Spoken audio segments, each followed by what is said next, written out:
গত রবিবার বরের আবদারে বানিয়ে ফেললাম ঠেকুয়া। নমস্কার, কেমন আছেন সকলে? আশা করছি সকলে ভালোই আছেন। এই যে দেখুন, ঠেকুয়া বানানোর জন্য আমি প্রথমে নিলাম ১ বাটি আটা, তার সঙ্গে নেব ১ বাটি ময়দা, আর আর তার সাথে নিয়েছি এই যে সুজিটা। সুজিটা কিন্তু আমি পুরো ১ বাটি নিইনি। আর এর মধ্যে আমি দেব গুড়। তো ওই যে গুড়টাও আমি পুরো বাটি ভর্তি করে দিইনি। এবার চিনিটা দেবো। চিনিটা যেহেতু ঠেকুয়াতে একটু বেশি পরিমাণ লাগে, তো ঠেকুয়াতে আমি চিনিটা পুরো বাটি ভর্তি করে দিয়েছি। আর দিয়েছি একটু মৌরি। আর এই যে এইটা দেখুন, এই যে আমাদের ফ্রোজেন কোকোনাট ডাস্ট, তো এটা আমি দিচ্ছি।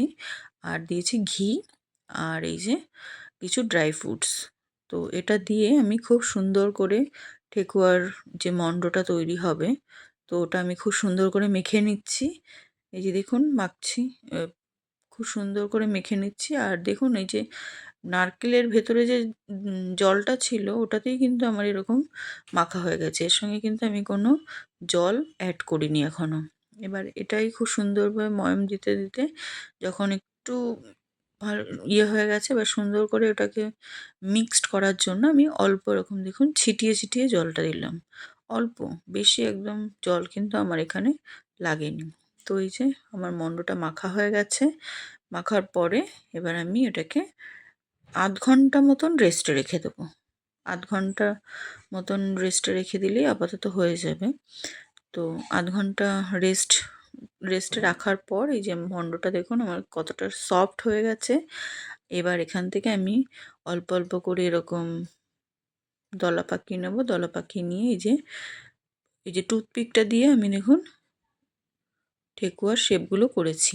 আর আমার বর ঠেকুয়া শেপগুলো করছিল। এবার আমরা একটু মজা করছিলাম যে আমার ঠেকুয়াটা বেশি ফুলবে না ওর ঠেকুয়াটা বেশি ফুলবে। এই জন্য ও কাঁটা চামচ দিয়ে ঠেকুয়াটা বানাচ্ছিল। তো যাতে ওগুলো আলাদা করা যায়। এই যে আবার দেখুন, আমি ওদিকে তেলটা গরম করতে বসিয়ে দিয়েছি ঠেকুয়াটা ভাজার জন্য। এই যে তেলটা গরম বসিয়ে দিয়েছি। এবার তেলটা গরম হয়ে গেছে আর ঠেকুয়াগুলো আমি ছেড়ে দিচ্ছি। এবার অল্প করে ঠেকুয়াটা ভাজার জন্য কিন্তু আপনাকে পুরোপুরি একদম আঁচটা মিডিয়াম ফ্লেমেই রাখতে হবে। ঠেকুয়াগুলো আমি দিয়ে দিচ্ছি।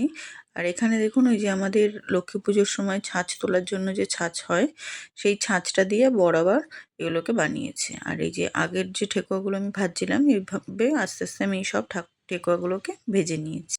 তো লাইফে ফার্স্ট টাইম আমি বানালাম এই ঠেকুয়াগুলো। তো কেমন লাগলো অবশ্যই কমেন্টে জানাবেন। সকলে ভালো থাকবেন, সুস্থ থাকবেন। আর অবশ্যই কমেন্টে জানাবেন কেমন লাগলো এই ঠেকুয়াগুলো। আমার ঠেকুয়াগুলো কিন্তু খুব ক্রিস্পি হয়েছিল।